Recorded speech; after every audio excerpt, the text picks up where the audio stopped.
The long night. Deep in the heart of the dense forest, where towering pines stood as sentinels against the fading light, a lone lumberjack found himself in a precarious situation. His name was Samuel, a weathered man whose life had been intertwined with the rhythms of the wilderness for as long as he could remember. As the day wore on, Samuel had been methodically felling trees, the familiar sound of his axe echoing through the stillness. It was a routine he had mastered over the years, a dance with nature that he performed with grace and precision. However, on this particular day, fate had a different plan. With a misstep, Samuel's foot became entangled in a twisted root, and a searing pain shot through his leg. He stumbled, the axe slipping from his grasp as he crashed to the ground. The sudden impact left him breathless, and as he tried to move, a sharp ache irradiated from his ankle, making it clear that something was terribly wrong. Gritting his teeth, Samuel tried to assess the situation. He had been working alone, as was his custom, and the nearest logging camp was miles away. The sun was already dipping below the horizon, casting long shadows across the forest floor. Night was rapidly approaching, and with it, the dangers that lurked in the darkness. As the last rays of sunlight faded, Samuel found himself enveloped in the eerie silence of the forest at night. The familiar sounds of birds and small creatures had given way to an unsettling stillness, broken only by the occasional hoot of an owl or the rustling of leaves in the gentle breeze. Samuel's mind raced, trying to formulate a plan. He knew that staying put was his best option, at least until morning when he could attempt to make his way back to the camp. With a grimace, he dragged himself to the base of a sturdy oak tree, using his axe as a makeshift crutch. As he leaned against the rough bark, Samuel couldn't help but feel a sense of unease. The forest at night was a different world, one where the shadows seemed to take on a life of their own, and the familiar became unfamiliar. He tried to push these thoughts aside, focusing instead on the practical matters at hand. Samuel reached for his pack, rummaging through its contents until he found a small flashlight and a lighter. He ignited a small fire, the flickering flames providing a meager source of warmth and light in the encroaching darkness. The dancing shadows cast eerie shapes on the surrounding trees, and Samuel found himself straining to hear any sounds that might indicate danger. As the night deepened, Samuel's unease grew. The silence was broken by a distant howl, a chilling sound that sent shivers down his spine. He knew that wolves roamed these forests, and their haunting cries were a reminder of the predators that lurked in the shadows. Samuel stoked the fire, trying to keep the flames alive and the darkness at bay. He knew that the light and smoke would deter most animals, but the thought of being vulnerable, trapped in the wilderness with an injured leg, was a constant source of anxiety. The howls grew louder, closer, as if the wolves had caught the scent of prey. Samuel couldn't help but imagine their glowing eyes peering through the undergrowth, their powerful jaws ready to tear into flesh. He gripped his axe tightly, determined to defend himself if necessary. As the night wore on, the howls continued, sometimes fading into the distance, only to return with renewed intensity. Samuel found himself struggling to stay awake, his eyelids growing heavy with fatigue. He knew that succumbing to sleep could be a fatal mistake, and so he fought against the exhaustion, fueling the fire and keeping a watchful eye on the surrounding darkness. The hours ticked by slowly, each minute feeling like an eternity. Samuel's leg throbbed with pain, and the cold of the night seeped into his bones. He huddled closer to the fire, trying to conserve what little warmth he could. The howls had faded, but the silence was no less unsettling. Samuel's mind played tricks on him, conjuring up imaginary sounds and movements in the shadows. Every snap of a twig or rustle of leaves sent his heart racing, his grip tightening on the axe. As the first hints of dawn began to creep across the sky, Samuel felt a wave of relief wash over him. He had made it through the long, harrowing night, his determination and resilience keeping him alive in the face of the unknown terrors that lurked in the darkness. The pale light of morning revealed the forest in a new light, the shadows retreating and the familiar shapes of trees and undergrowth emerging from the gloom. Samuel could now see the extent of his injury, his ankle swollen and discolored, a testament to the severity of his fall. With renewed hope, Samuel set about extinguishing the fire, carefully scattering the embers to prevent any lingering threat of a blaze. He then turned his attention to fashioning a crude crutch from a sturdy branch, using his belt and a length of rope from his pack to secure it. Slowly, painfully, Samuel hauled himself to his feet, leaning heavily on the improvised crutch. Each step was an exercise in determination as he fought against the throbbing pain in his leg and the fatigue that threatened to overwhelm him. As the sun rose higher in the sky, Samuel began his arduous journey back to the logging camp. The path was treacherous, littered with roots, fallen branches, and uneven terrain that tested his resolve with every step. Despite the challenges, Samuel pressed on, driven by the knowledge that every step brought him closer to safety and medical attention. He paused frequently to catch his breath, leaning against the sturdy trunks of the towering pines that surrounded him. The forest seemed to come alive as the day progressed, with the sounds of birds and small creatures once again filling the air. It was a stark contrast to the eerie silence of the night before, and Samuel found comfort in these familiar sounds, reminders of the natural rhythm of the wilderness he had come to know so well. As the hours ticked by, Samuel's strength began to wane, but his determination never faltered. He pushed himself to the limits of his endurance, driven by the thought of reuniting with his fellow lumberjacks and the safety of the camp. Finally, after what seemed like an eternity, Samuel caught sight of the familiar buildings and smoke rising from the camp's chimneys. His heart swelled with relief, and he mustered the last reserves of his strength for a final push. As he emerged from the tree line, a chorus of shouts and exclamations greeted him. His fellow lumberjacks rushed to his aid, their faces etched with concern and relief at his return. Samuel collapsed into their waiting arms, exhausted but alive, his ordeal in the wilderness finally at an end. He was quickly carried to the camp's infirmary, where the camp's medic tended to his injured ankle and the other wounds he had sustained during his harrowing night in the forest. As he lay on the cot, surrounded by the familiar sights and sounds of the camp, Samuel couldn't help but reflect on the experience that had tested his mettle to the core. He had faced the unknown terrors of the night, the howling wolves, and the unforgiving wilderness, and emerged victorious, his indomitable spirit and will to survive carrying him through.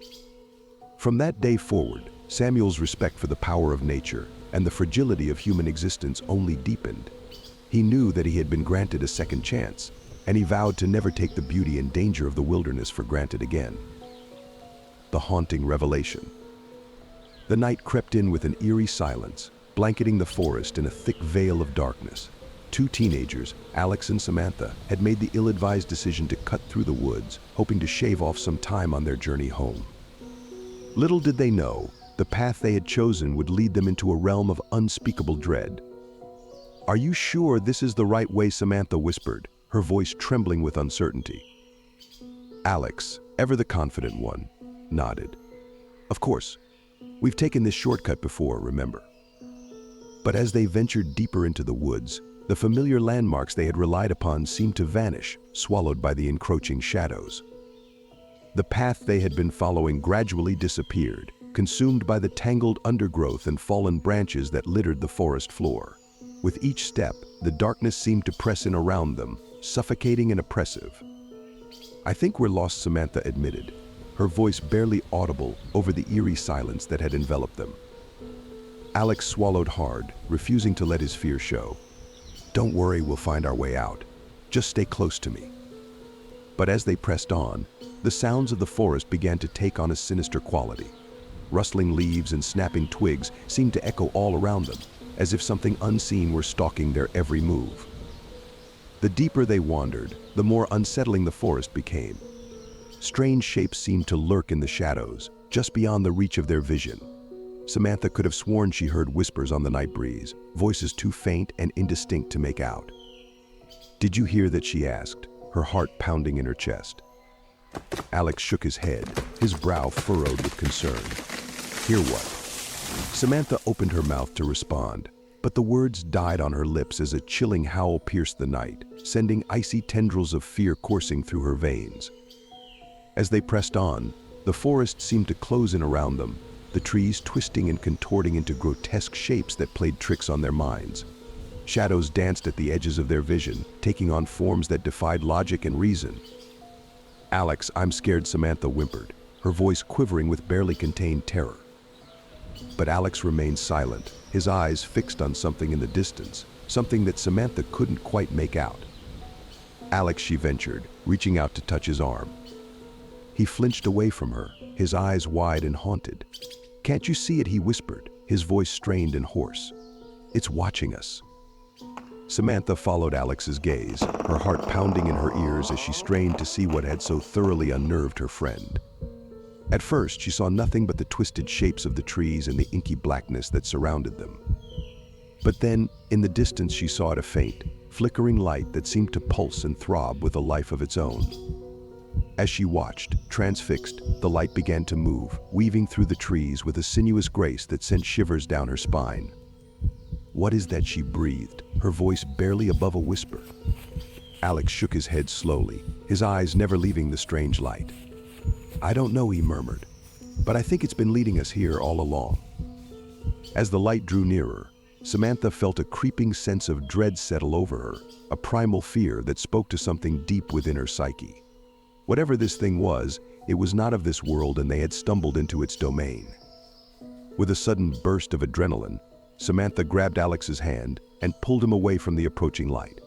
"We have to get out of here," now she cried, her voice edged with panic. Alex seemed to snap out of his trance, his eyes refocusing as he nodded grimly. Together they turned and ran, heedless of the branches that whipped at their faces and the roots that threatened to trip them with every step. Behind them, the flickering light seemed to pulse with renewed intensity, as if angered by their attempt to flee. Samantha could almost feel it pursuing them, drawing inexorably closer with each frantic stride. Just when she thought her lungs would burst, a glimmer of hope appeared in the distance, the faint glow of streetlights, signaling the edge of the forest and the promise of safety. With a final burst of speed, they broke through the tree line and stumbled onto the familiar streets of their neighborhood, gasping for air and drenched in sweat. As the first faint tendrils of dawn began to creep over the horizon, Samantha found herself stumbling onto a quiet residential street, her mind reeling from the horrors she had witnessed. She half expected the flickering light to pursue her, for the ancient whispers to beckon her back into the depths of the primordial forest. But then, a familiar voice cut through the eerie silence, shattering the spell that had enveloped her. "Samantha. Thank heavens you're all right." She turned to see her uncle rushing towards her, a look of relief washing over his weathered features as the beam of his flashlight played over her disheveled form. In that moment, the veil of madness lifted, and she realized with a mixture of relief and embarrassment that the ancient force that had tormented them was nothing more than a search party, scouring the woods for the two foolish teenagers who had wandered off the beaten path. The flickering light that had filled her with such primal dread was merely the beacon that had guided her home, a lifeline in the darkness. The journey home. The dense forest loomed ahead, its towering trees casting long shadows across the winding road. The Wilkins family had been on the road for hours, and the prospect of shaving off a few miles by taking the shortcut through the woods was too tempting to resist. "Are you sure about this?" dear Martha Wilkins asked her husband Robert, as he turned the steering wheel, guiding their station wagon onto the narrow dirt path. Robert's face was set in a determined expression. "Trust me, honey, this route will save us at least an hour. We'll be back on the main road before you know it." Their children, Emma and Jack, pressed their faces against the windows, eager to catch a glimpse of the wilderness that surrounded them. The thick canopy of leaves overhead filtered the afternoon sunlight, creating a dappled pattern on the forest floor. As the Wilkins family ventured deeper into the forest, the path grew increasingly narrow and uneven. The station wagon jostled and bumped, its suspension groaning under the strain of the rugged terrain. "Are you sure we're still on the right track?" Martha asked, her voice tinged with concern. Robert squinted at the map, his brow furrowed in concentration. "According to this, we should be cutting through the heart of the woods. It's a bit rougher than I expected, but we'll make it through." The children giggled with delight as the wagon bounced over a particularly deep rut, their laughter echoing through the trees. But their amusement was short-lived as the vehicle suddenly lurched to a halt, its wheels spinning futilely in the thick mud. "Oh no," Robert muttered, his knuckles whitening as he gripped the steering wheel. The Wilkins family found themselves well and truly stuck, the station wagon mired in the unyielding mud of the forest path. Robert tried in vain to rock the vehicle back and forth, but it remained stubbornly embedded in the muck. "What do we do now?" Martha asked, her voice tinged with worry. Robert sighed, running a hand through his hair. I'll have to try and dig us out, I suppose. At least we have some shovels in the back. As the afternoon wore on, Robert toiled away, digging and pushing, his clothes caked with mud and sweat beading on his brow. Emma and Jack tried to help, but their efforts were more hindrance than assistance. As the sun began to dip below the treetops, casting long shadows across the forest floor, Martha's concern grew. "Robert, we can't stay out here all night. It's getting dark, and who knows what kind of animals might be lurking in these woods." Robert paused, wiping his brow with the back of his hand. "You're right. We'll have to find shelter and wait until morning. Maybe someone will come along and be able to help us." As the last rays of sunlight faded, the Wilkins family huddled together in the station wagon, the interior illuminated by the dim glow of a battery-powered lantern. The sounds of the forest at night were unsettling, the eerie calls of nocturnal creatures, the rustling of leaves in the gentle breeze, and the occasional snap of a twig underfoot. "Mommy, I'm scared," Emma whimpered, clutching her stuffed bear tightly. Martha pulled her daughter close, stroking her hair reassuringly. "It's all right, sweetie. We're all together and Daddy will get us out of here in the morning." But as the night wore on, the sounds seemed to grow more ominous. Strange howls and screeches echoed through the trees, sending shivers down the family's spines. "What was that?" Jack whispered, his eyes wide with fear. Robert tried to maintain a calm demeanor, but even he couldn't help but feel a sense of unease creeping in. "It's probably just some wild animals, son. Nothing to worry about." But as the hours ticked by, the noises grew louder, closer, as if whatever creatures lurked in the darkness were closing in on their stranded vehicle. The night seemed to stretch on endlessly, each passing hour bringing new and unsettling sounds from the depths of the forest. The Wilkins family huddled together, their nerves frayed by the eerie cacophony that surrounded them.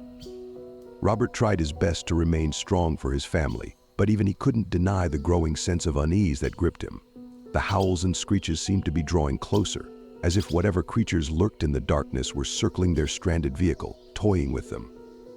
"Daddy, I'm scared," Emma whimpered, her eyes wide with fear. Robert pulled her close, trying to project a sense of calm he didn't quite feel. "It's all right, sweetheart. We're safe in here, and those noises can't hurt us."